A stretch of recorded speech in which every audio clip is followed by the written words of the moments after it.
Le gouvernement abat ses cartes sur la réforme de la formation professionnelle. La ministre du Travail Muriel Pénicaud a envoyé mercredi matin sa feuille de route aux partenaires sociaux, à charge pour eux de dire si oui ou non ils veulent lancer une négociation formelle comme le prévoit la loi Larcher sur le dialogue social. On a été très précis sur le diagnostic et les objectifs, tout en ménageant des marges de manœuvre sur les points cruciaux, estime la rue de Grenelle. L'entourage de Muriel Pénicaud en fait un chantier d'une importance au moins aussi grande, voire plus importante que le droit du travail pour la compétitivité de notre pays, dans la « bataille des compétences » qui fait rage à l'échelle mondiale. On veut sortir du déterminisme du diplôme où toute une vie professionnelle est déterminée par le diplôme qu'on a eu de 18 à 25 ans, explique-t-on. Simplification. Concrètement, le ministère du Travail compte sur le compte personnel de formation CPF créé sous François Hollande pour redonner aux actifs le contrôle sur leur formation. L'accès ne devrait plus nécessiter l'intervention de l'employeur ou même de Pôle emploi pour un chômeur. L'objectif est de simplifier au maximum l'accès à une formation, via un portail électronique, site internet, application smartphone. Actuellement, seule l'ouverture du compte est réellement facile.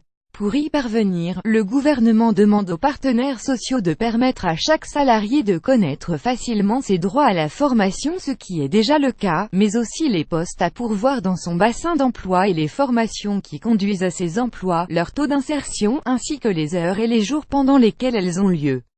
En 5 clics, il faut pouvoir s'inscrire au Wall Street Institute pour le 1er décembre si vous avez besoin d'apprendre l'anglais sans toucher à votre compte en banque grâce au CPF. On veut créer de la liberté en débarrassant les gens de la complexité administrative pour qu'ils puissent beaucoup plus simplement se débrouiller tout seuls, explique-t-on. Lisibilité. Le gouvernement est bien conscient d'un danger que les salariés, notamment les moins qualifiés, ne parviennent pas à s'emparer de leurs droits à la formation, faute d'accompagnement. Le ministère veut donc développer le Conseil en évolution professionnelle CEP. Créé en 2013, ce dispositif prévoit un accueil individualisé du prétendant à la formation, mais resté largement théorique. Il faut que les personnes puissent se repérer dans le système, sinon on va les envoyer dans le mur en substituant à l'intermédiation administrative une incapacité à se repérer dans le maquis des organismes de formation, décrypte-t-on de sources proches du ministère du Travail.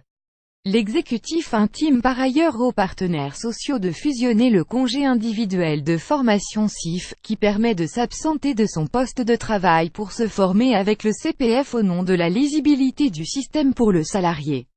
Tout cela en quelques mois après la mise en place de la réforme et pas des années. Ils sont fortement incités à ne plus décompter les droits à la formation contenus dans leur CPF en heures. Car une heure de formation d'un niveau élevé vaut beaucoup plus cher qu'une heure de formation d'un niveau moindre. Sous une apparence d'égalité, c'est très inégalitaire, fait-on valoir. D'autant que le décompte en heures sera de moins en moins adapté avec le développement des formations dématérialisées comme les MOOC. Le CPF pourrait donc être libellé en euros sonnant et trébuchant même si la solution n'est pas écrite noir sur blanc pour ne pas trop restreindre la capacité de négociation de partenaires sociaux. 1,5 milliard d'euros pour la formation des chômeurs. Le deuxième grand objectif est de mettre une négociation formelle. Le gouvernement se montre confiant. Ils auront ensuite jusqu'à fin janvier pour présenter les solutions qu'ils retiennent. Le gouvernement pourra alors les reprendre dans son projet de loi prévu pour avril 2018.